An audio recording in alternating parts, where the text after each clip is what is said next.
Baiklah, masa dan tempat ini saya serahkan kepada Puan Rumba atau Cikgu Rumba yang tidak asing lagi di kalangan kita untuk menyampaikan sharing firman Tuhan bagi sesi yang pertama. Jadi masa dan tempat ini saya persilakan kepada Cikgu Rumba.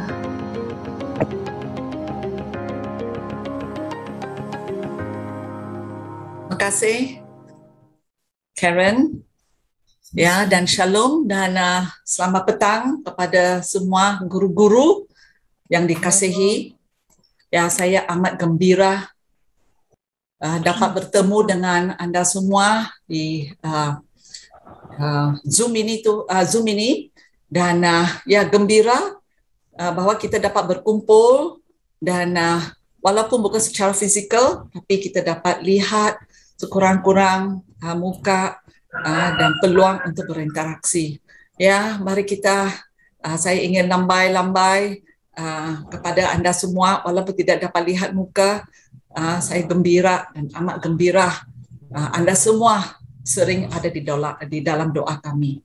Ya, benarkan saya share saya punya screen kerana ada persiapan di dalam slide yang ingin saya guna untuk sampaikan di conference ini.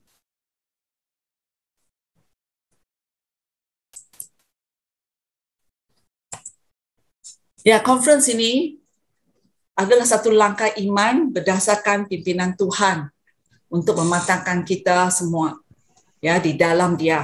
Dan kalau kita ingat kembali retreat-retreat yang sudah dilaksanakan ya untuk beberapa tahun.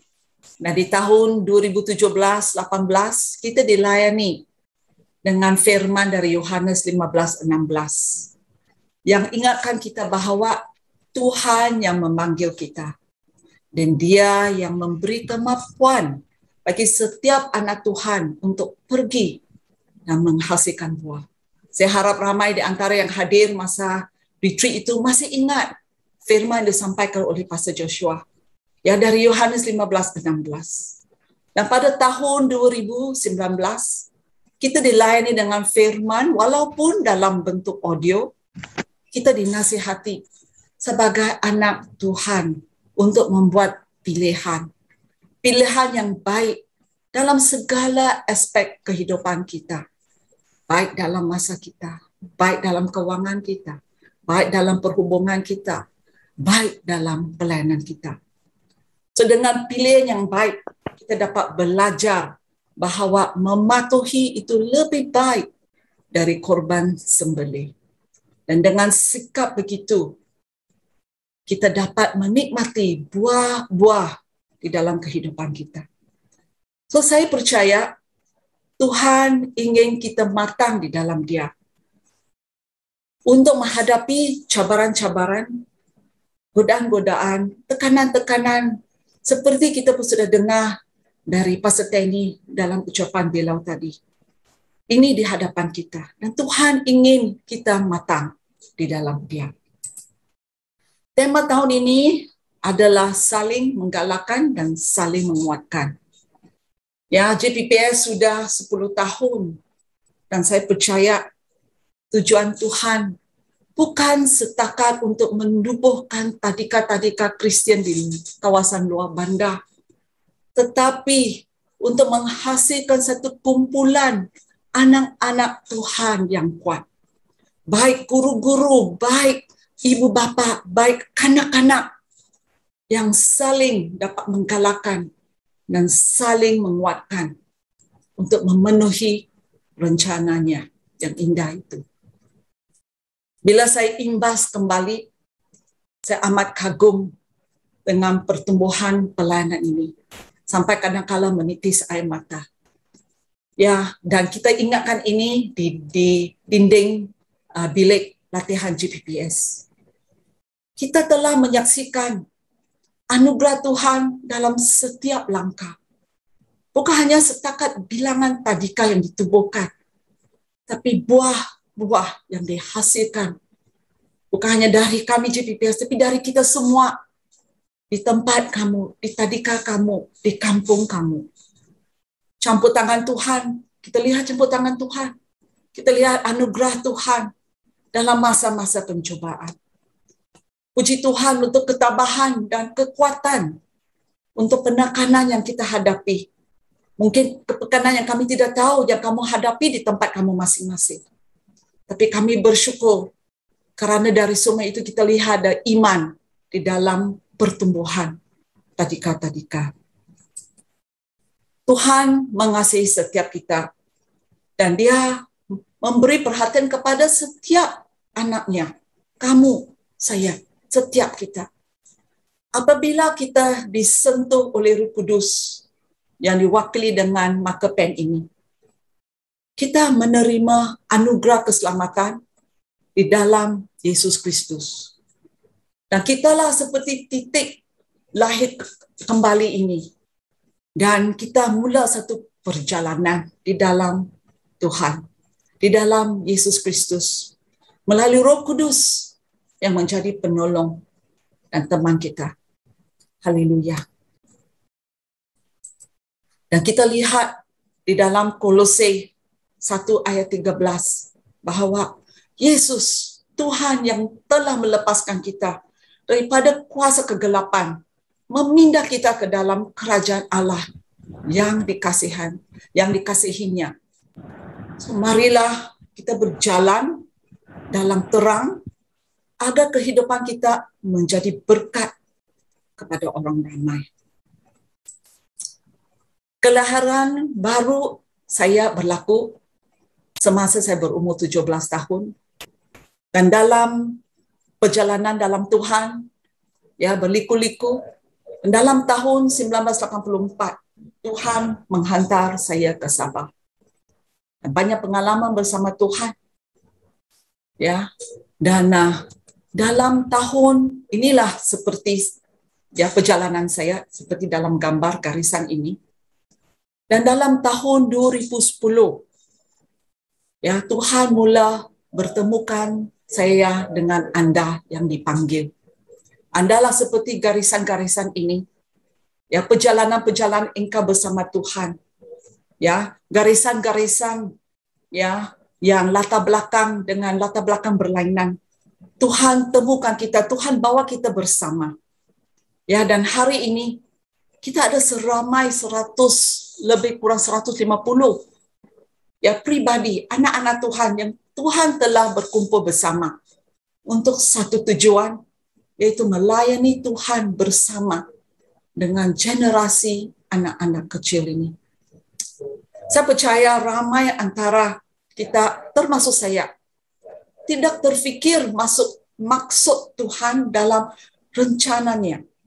Kita hanya dapat katakan, demikianlah tingginya jalanmu Tuhan daripada jalanku, dan rancanganmu dari rancanganku. Ya, jika kita melihat ya campur tangan Tuhan selama ini. Ya. So kalau kita lihat pandangan melintang ya untuk memudahkan kita faham maksud sharing saya ini. Ya, kita boleh lihat ya inilah kita semua. Ya, titik-titik ini, ya, bulatan-bulatan itu, walaupun saya tidak dapat masukkan 150, inilah seperti corak kita lihat, dan Tuhan bawa kita bersama di dalam musim ini, ya, tersusun rapi, tidak ada yang lebih penting dari yang lain, ya, tapi untuk satu tujuan, yaitu melayani Tuhan bersama, melakukan kehendaknya, bagi generasi anak-anak kecil ini.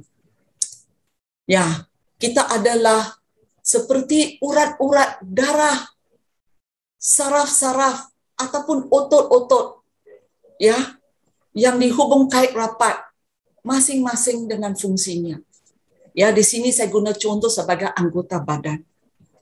Ya, dan kita lihat bagaimana Tuhan susun rapi urat darah, saraf-saraf, otot-otot di dalam tangan ini. Dan tangan tidak dapat genggam jika otot tidak berfungsi. Dan tangan tidak dapat rasa jika saraf tidak berfungsi. Dan tangan akan mati jika urat darah tidak mengalir. So, setiap kita ini penting kepada tangan ini. Walaupun kita rasa sebahagian kecil, tapi kita adalah bahagian penting. So, ketahuilah Anda penting kepada Tuhan. Engkaulah sebahagian dalam tubuh Kristus. Ya, marilah kita katakan ini, ya, bahwa aku adalah sebahagian tubuh Kristus. Mari kita unmute, kita katakan ini bersama. Ya, sila unmute, mari kita katakan. Aku adalah sebahagian tubuh Kristus. Sekali lagi, satu, mula. Aku adalah sebahagian tubuh Kristus. Nah, mari kita katakan kepada rakan kita, kawan kita, ya, engkau adalah sebahagian tubuh Kristus. 1, 2, 3. Engkau adalah sebahagian tubuh Kristus. Inilah tangan. Ya, seperti tangan di dalam sharing saya, tangan yang mencapai yang tertindas, yang terluka, tangan yang memberi pelukan, tunjuk ajar, yang merawat, yang membimbing, yang melakukan kerja. Firman Tuhan dari Efesus 4 ayat 16 mengatakan daripadanya seluruh tubuh yang dihubungkan dan dijalan erat oleh setiap sendi dalam kelengkapannya. Manakala setiap bahagian menjalankan peranan masing-masing, bertumbuh untuk meneguhkan dirinya dalam kasih. Ya, di mana Yesus adalah kepala kepada tubuh ini. So, bagaimana tubuh dapat bergerak tanpa arahan dari kepala?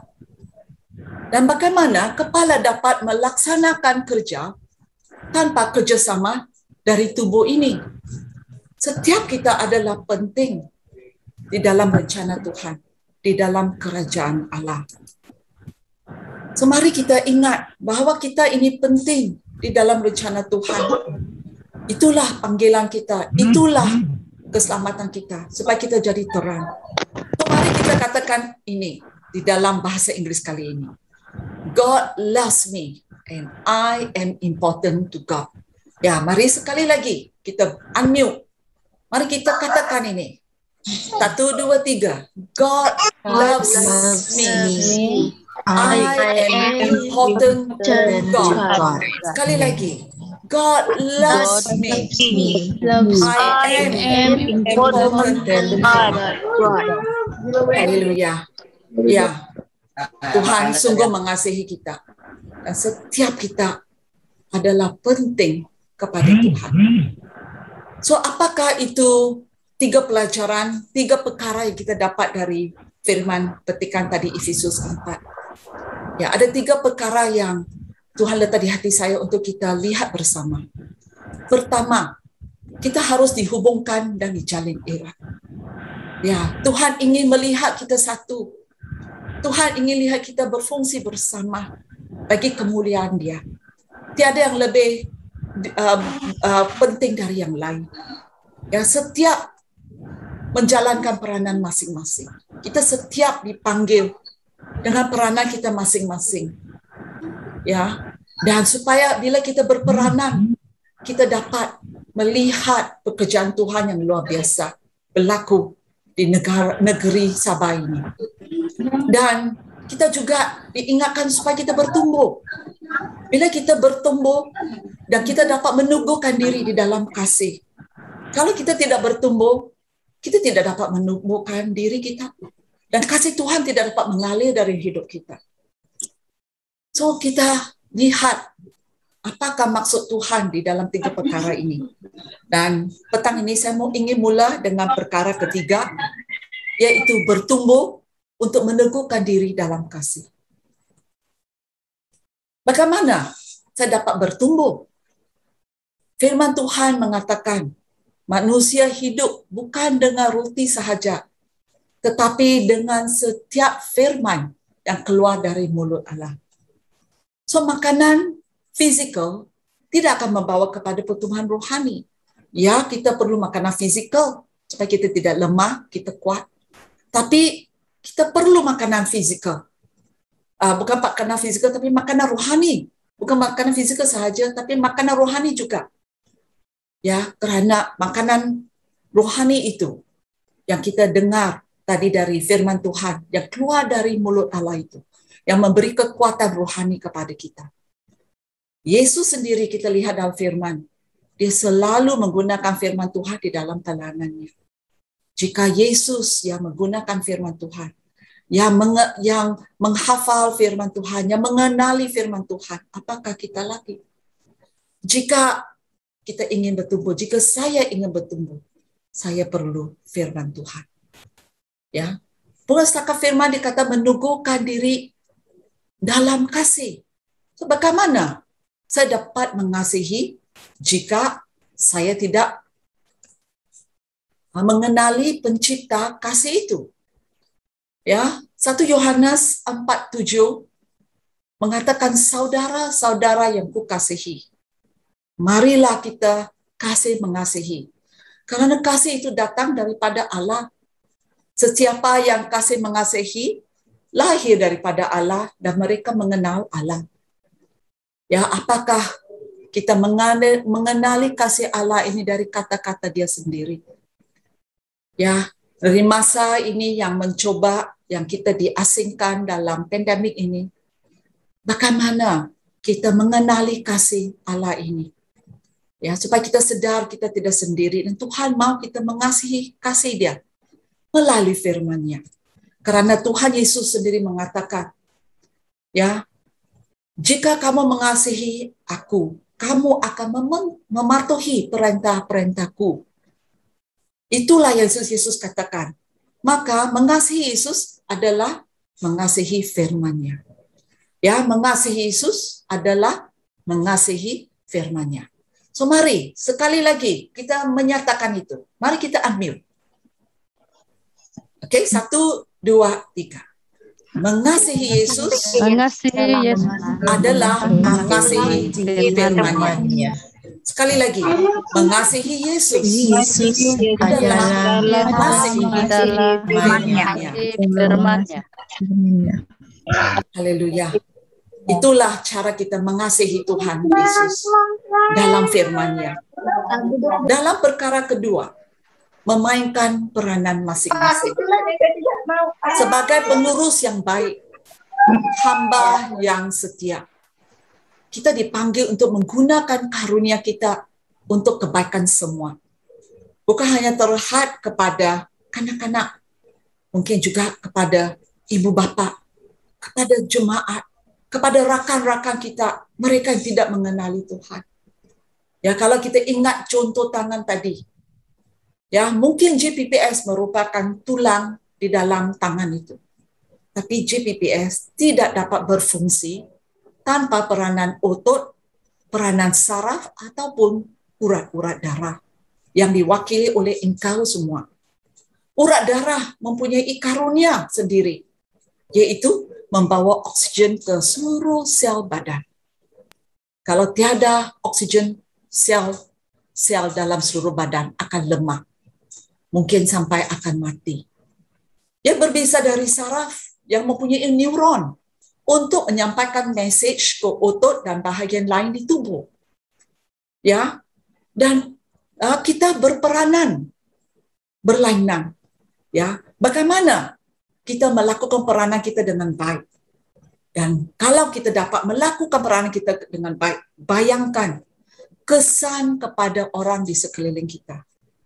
Ya, so kita akan menjadi terang di atas bukit ini yang firman Tuhan maksudkan. Memberi cahaya kepada mereka yang hilang, mereka yang sesat, mereka yang tidak ada harapan. Kepada ibu bapa yang mungkin kecewa, yang sedang bergumul karena keadaan pandemik ini. Mereka mungkin hilang kepercayaan dengan kebolehan anak mereka. Ya, mungkin anak-anak yang kurang prihatin, kurang kasih sayang. Ya, dan perlu dorongan, ya, dan diberi keyakinan tentang kebolehan diri mereka. So, mari kita katakan firman Tuhan sekali lagi. Ya, kita mengasihi sesama manusia kerana Tuhan terlebih dahulu mengasihi kita. Ya, mari kita tukar itu kita kepada saya.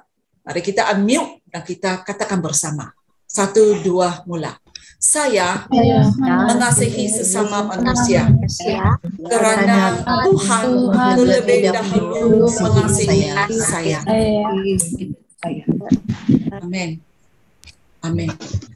So JPPS mungkin tidak ke tahap ini jika bukan kerana hubungan rapat di antara kamu, di antara kami. Ya, walaupun saya merupakan pengurusi, saya amat diberkati dengan perhubungan, dengan sokongan, dengan perhubungan sama dengan staf di GPPS. Dengan kamu, ya, kata-kata dorongan, ya, masa pergumulan di dalam doa, masa sharing, sangat menguatkan saya dan membantu saya di dalam pelayanan ini.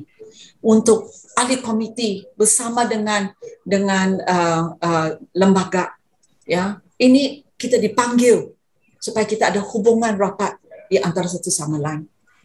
Pepatah dalam bahasa Inggeris, no man is an island. No man is an island. Yang bermaksud tidak seorang pun dapat hidup tanpa orang lain. Tuhan juga mengatakan tidak baik manusia itu bersendirian. Ini bukan untuk suami istri sahaja, tapi juga untuk anak-anak Tuhan. Ada masa kita kuat, ya, dan kita dapat menolong yang lain, rakan-rakan kita. Dan ada masa kita lemah. Seperti di dalam gambar ini, kita perlu dorongan, kita perlu pertolongan rakan-rakan kita. Amsal 27 ayat 17 mengatakan, besi menajamkan besi. Demikian juga orang menajamkan sesamanya. Ya, kalau kita pernah melihat yang tukang besi yang menajamkan pisau, kadang-kadang kita lihat sampai masa ditajamkan ada percikan api spark. Ya, hasil dari gesiran ini. Dan inilah yang harus dilakukan supaya pisau itu dapat ditajamkan atau objek besi yang dicorakan dapat dicorakan. Ya, so maka kita dipanggil sebagai anak-anak Tuhan untuk menajamkan satu sama lain. Ya, bila kita utamakan rakan kita, kita utamakan perhubungan, kita utamakan Tuhan di dalam rencana Dia, di dalam pelayanan ini bersama. So maka kita ingat, ya, firman Tuhan dan juga diingatkan dalam Amsal. Ya, marilah kita jangan seperti yang pencemur ini, ya, di mana dia kata jangan tegur pencemur, nanti dia akan membencimu. Dia kata tegurlah orang bijaksana, maka dia akan mengasihimu. Nasihatilah orang bijaksana, maka dia akan bertambah arif. Ajarlah orang benar, maka pengetahuannya akan bertambah. Ya, so marilah kita, ya, bersama dalam pelayanan ini.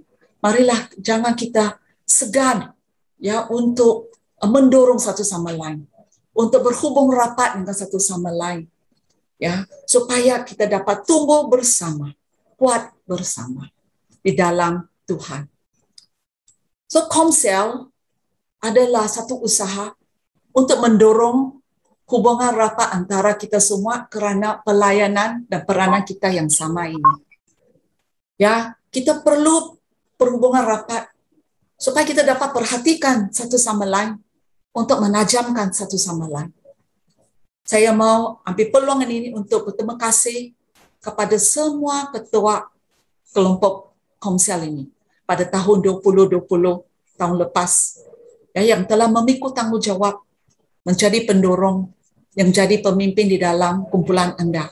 Dan kepada kumpulan tahun 2021 ini, makasih yang sedia untuk memain peranan sebagai ketua, sebagai pendorong di dalam Komsel anda.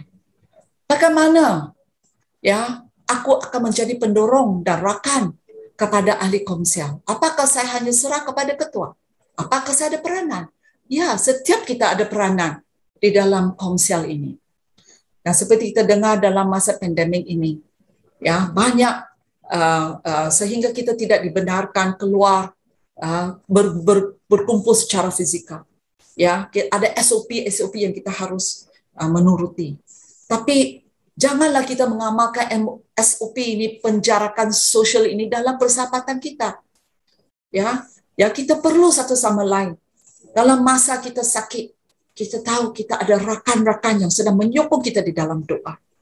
Ya, kita dapat saling mendorong, saling menguatkan. Mungkin melalui WhatsApp, mungkin melalui panggilan telefon. Ya, dan Tuhan telah mencipta kita untuk berhubungan supaya kita dapat terus kuat, terus bersama. Ya, so ingat, kita semua ini dalam satu perlombaan. Bukan siapa yang pantas, ya. Yang baru Olimpik sini kita lihat orang yang pantas sekali. Kita tidak lihat siapa yang pantas, ya, tapi siapa yang setia, siapa yang bukan siapa yang sampai dulu garis penamat, tapi siapa yang dapat sampai ke garis penamat, ikut perlombaannya sendiri. Tapi kita mau supaya bukan saja seperti firman Tuhan kata, ya, kita dikelilingi dengan sebegitu ramainya saksi-saksi yang sudah kembali ke Tuhan. Tapi kita mau, kita dikelilingi dengan rakan-rakan kita. Ya, rakan-rakan kita yang terus bersorak-sorak, mendorong kita supaya kita menjauhi diri kita dari beban dan dosa yang amat mudah menjerat kita. Supaya kita berlari dengan gigih di dalam perlombaan yang sudah ditentukan bagi setiap kita. So, marilah kita mengarah mata kita kepada Tuhan Yesus, pelopor dan penyempurna iman kita. Ya, marilah kita mengarahkan mata kita kepada Yesus, pelopor dan penyempurna iman kita. Ya, so saya sangat berharap kita ingat balik ini 3 perkara. Bagaimana saya harus bertumbuh? Bila saya bertumbuh, saya kuat. Ya, saya dapat melakukan peranan saya. Saya dapat menjadi terang dalam peranan saya. Ya, dan bila kita kuat melakukan peranan kita, kita sebagai satu tubuh yang berhubung berjalin erat, ya, sehingga ramai ya yang belum mengenal Tuhan akan melihat terang itu. Yang akan melihat terang itu dan kesaksian hidup setiap kamu yang saya puji Tuhan pun sudah berlaku di antara kamu. Yang saya sangat terdorong bila saya membaca laporan-laporan kamu, melihat kasihmu, melihat pengorbananmu. Mari kita teruskan dengan itu. Ya, mari kita perhatikan rakan-rakan kita yang lemah, rakan-rakan kita yang seorangan yang jauh di pendalaman, rakan-rakan yang perlu dorongan. Ya, marilah kita sama-sama perhatikan satu sama lain. Ya, marilah kita diam diri ya untuk responi dengan apa kita sudah dengar dari firman Tuhan. Ya, marilah kita ambil sedikit masa sebelum saya tutup di dalam doa.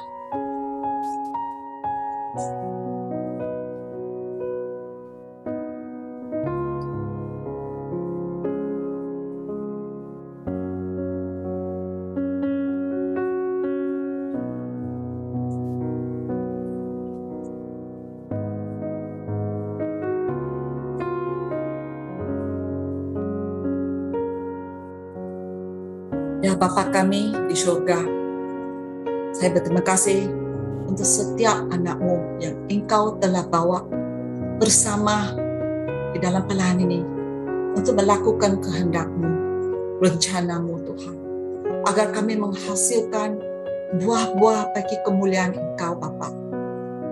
Tolong kami Tuhan untuk terus bersandar kepada Roh Kudus untuk menolong kami di dalam pilihan yang baik, pilihan-pilihan yang baik setiap hari, supaya tidak membebankan dan tidak menjerat kami dari perlombaan yang Engkau telah menentukan bagi setiap kami.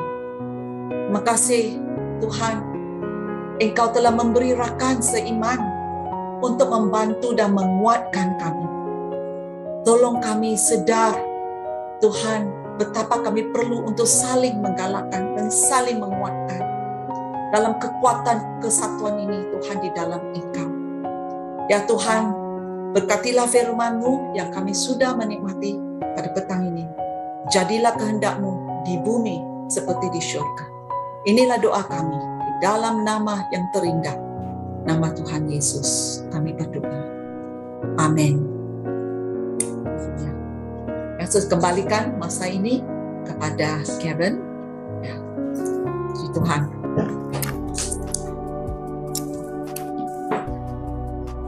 Oke. Haleluya. Puji Tuhan untuk firman Tuhan. Terima kasih Cikgu Rumba di atas perkongsian firman Tuhan yang begitu mendorong kita, memperkukuhkan lagi gambaran kita, panggilan kita di dalam pelayanan ini. Kita adalah satu tubuh. Seperti firman Tuhan katakan, ya, saling mendorong dan saling menguatkan. Amin.